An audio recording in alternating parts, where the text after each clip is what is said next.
for English subtitle. Push the subtitle button.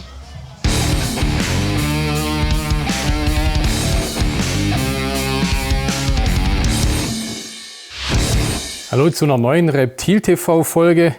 Mein Intro-Tierchen heute ein Stenosaurus similis, Schwarzleguan. Ne? Das ist ein mittelamerikanischer, eine große Leguanart aus Mittelamerika. In dem Fall ein Männchen, so ja, knapp adult oder adultes Männchen, 3 Jahre alt.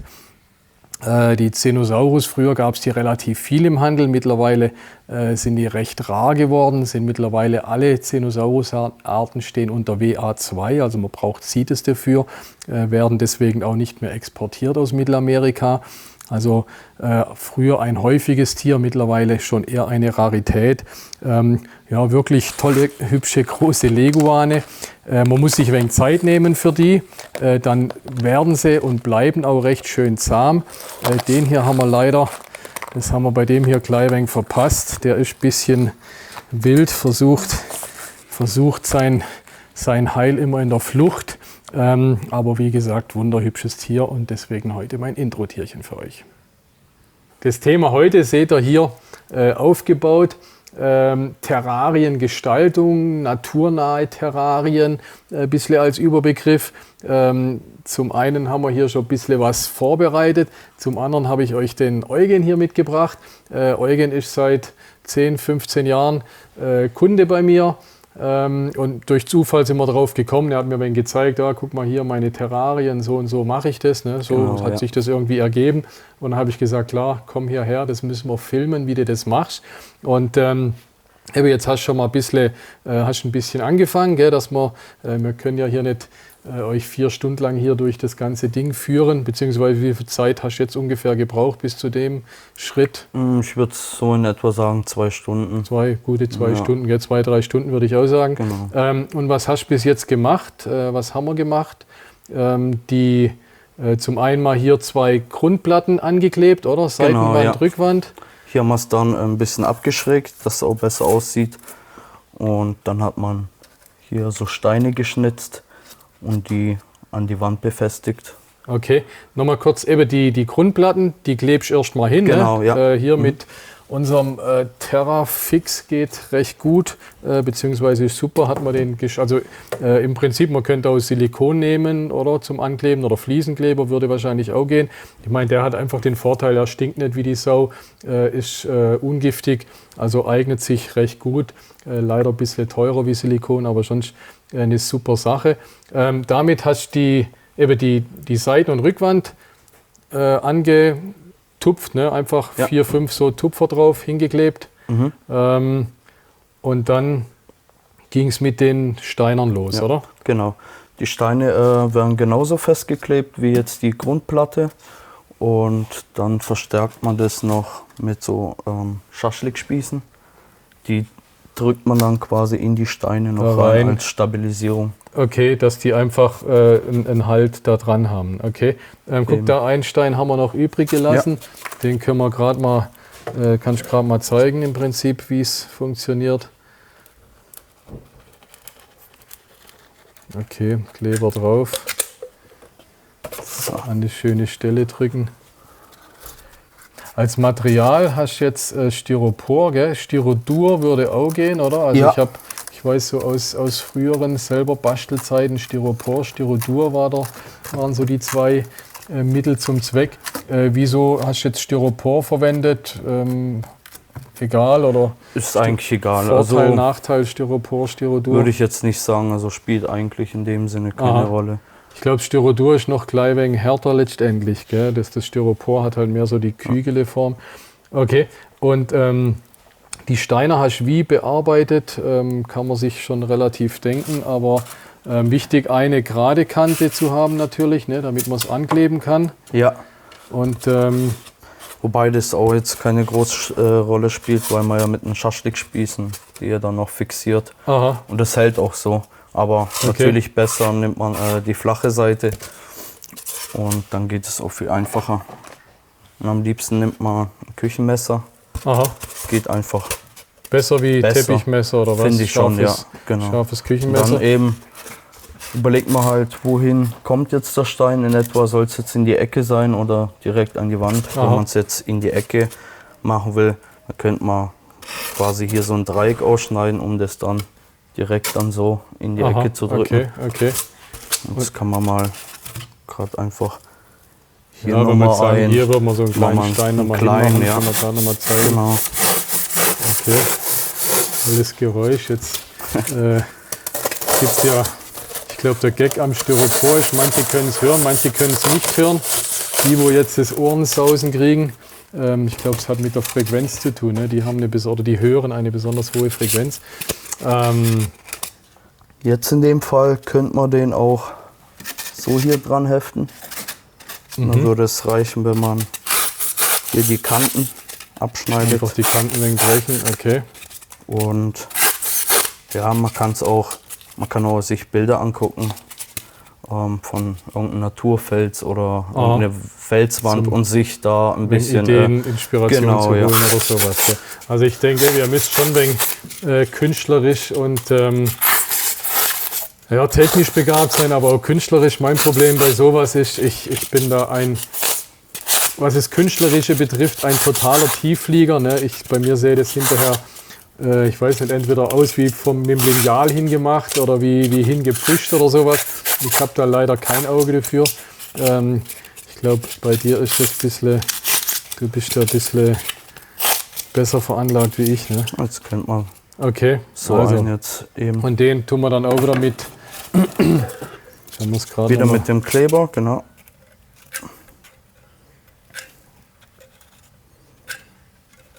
Okay, also schon relativ großzügig den Kleber drauf, ne? Sonst brechen uns die Dinger früher oder später wieder ab. Ne?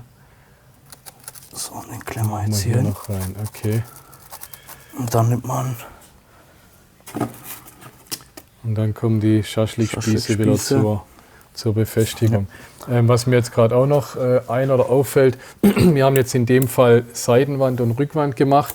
Man könnte auch diese rechte Seite natürlich auch noch machen. In dem Fall das Terrarium ist 90 mal 45 mal 60 von der Maße, ne? 90 oder 92, 45, 60.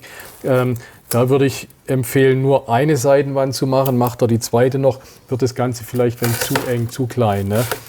So habt ihr einfach ein bisschen mehr Platz noch. Wenn ihr jetzt 1,20 Meter oder gar 1,50 Meter Terrarium nehmt, dann ist natürlich schön, wenn ihr die beiden Seitenwände gestaltet und dann wirklich wie soll man sagen, so einen Naturausschnitt für sich habt. Ne? Okay.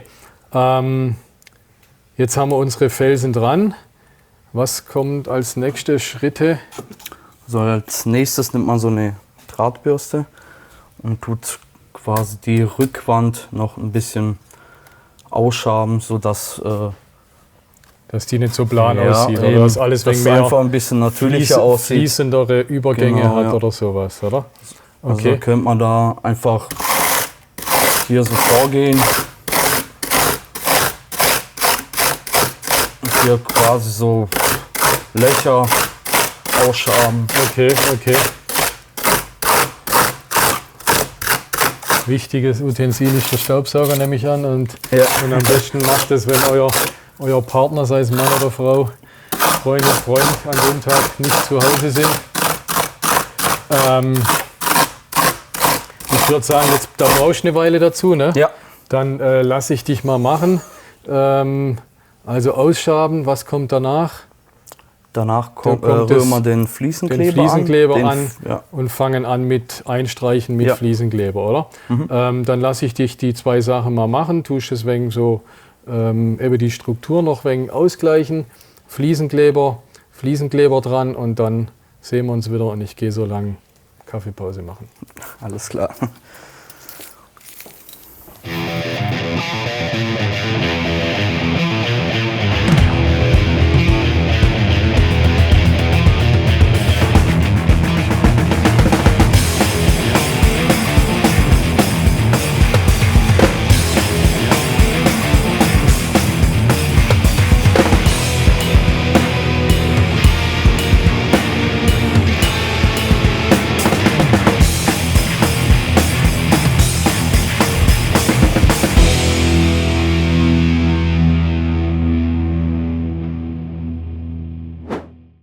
Ihr seht jetzt hier, der Eugen hat in der Zwischenzeit eben hier das so mit dieser Drahtbürste, ne, hast die Struktur einfach völlig verändert. Ne? Also wir haben jetzt nicht mehr diese geraden Wände, wo diese Steiner so drauf gefropft waren, ne? Sondern so hat das alles einfach mehr einen fließenden Übergang. Also macht natürlich einen riesen Unterschied. Gell?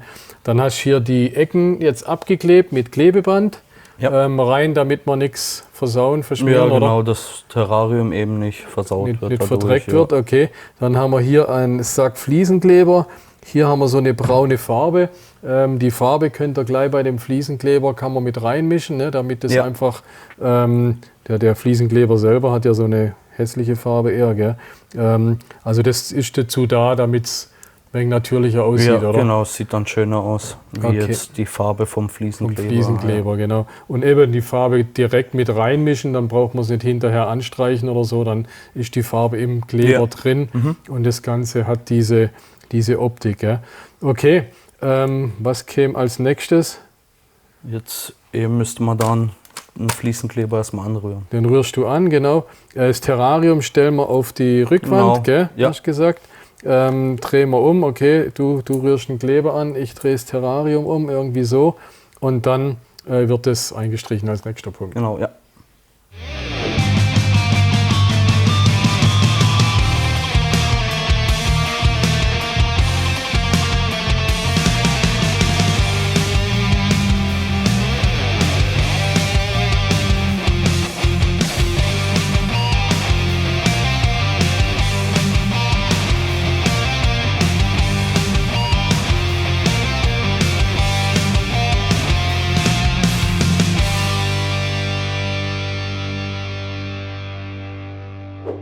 Du hast jetzt eingeschmiert mit dem Genau. Fliesenkleber, gell? Zwischendrin hast du mal ein wenig gesprüht mit Wasser, habe ich gesehen. Was hat das für ein...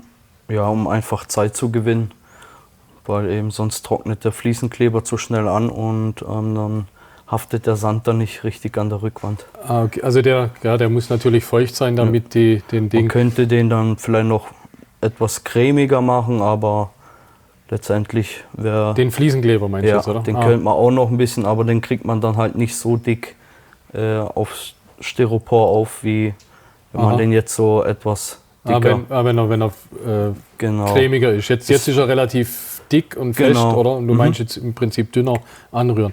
Eben apropos dick, dünn anrühren, du hast gesagt, wichtig, dass es halt relativ eine dicke Schicht drauf ist, oder? Ja, eben, weil sonst können sich, wenn man jetzt so Stellen übersieht und da noch Styropor durchschimmert, könnte es dann zum Problem geben, dass dann Heimchen sich Dann durchfressen. in Styropor oder- reinfressen, ja. Also eben Genau. wichtiger Punkt für euch.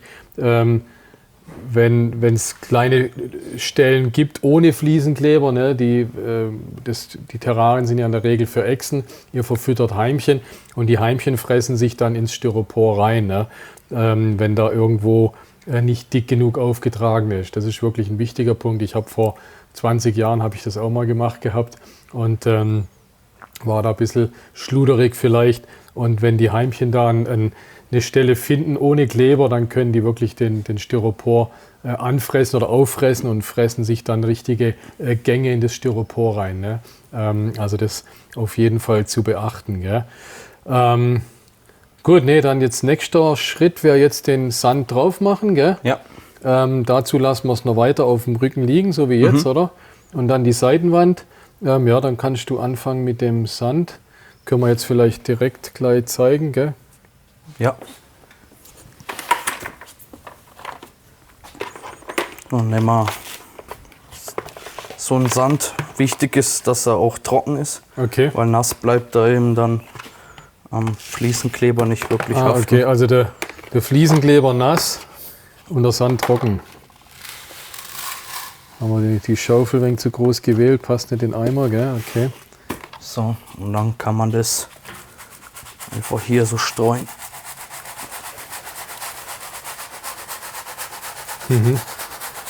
Und im Prinzip auch relativ großzügig, oder? Weil das, Ja, was Nicht du sparen. zu viel streust, das fällt dann eh wieder runter, ne? Genau. Okay. Soll jetzt auch nicht alles vom Sand dran haften bleiben. Aber so, Aha, also aus Stellen, wo wegen ja, der so Fliesenkleber kriegt es einfach durchguckt, so einen meinst du? natürlichen Look dann. Nee, aha.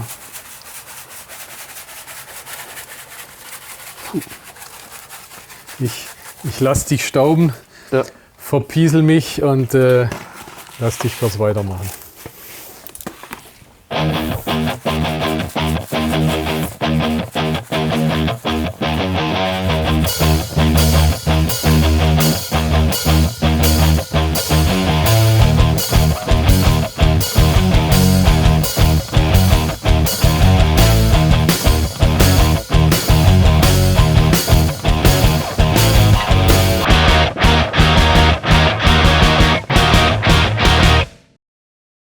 Hier stehen wir mit dem Ende unseres Werkes, beziehungsweise hauptsächlich deines Werkes. Meiner Meinung nach absolut toll, super geworden. Wir haben jetzt schon mal Sand reingemacht, ein bisschen Deko reingemacht. Ihr habt vielleicht da unten gesehen, wir hatten ja unten ein Stück vom Styropor. Das Styropor war, ich glaube, 50 hoch, gell? Ja. Das Terrarium ist knapp bis 60. Die unteren paar Zentimeter haben wir freigelassen, weil da der Sand reinkommt. Musste man nicht ganz bis auf den Boden gehen. Sonst hätte man hätte auch am Boden das anstückeln können. Wäre genauso gegangen. Ja, super schönes Bardagamen oder also Bardagamen Jungtiere oder Leopardgecko-Terrarium oder Großkopfgecko zum Beispiel. Eignet sich hervorragend. Also ich denke, es ist wirklich gut geworden.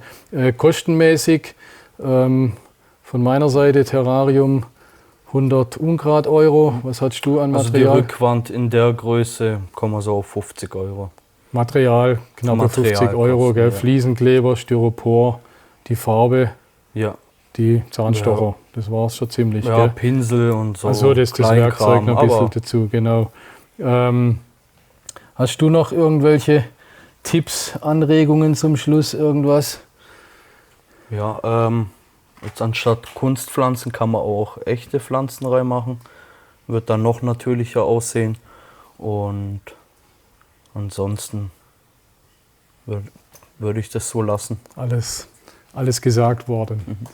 Also, habt ihr gesehen, wie man es richtig schön machen kann? Denke ich, haben wir euch gute Anregungen liefern können.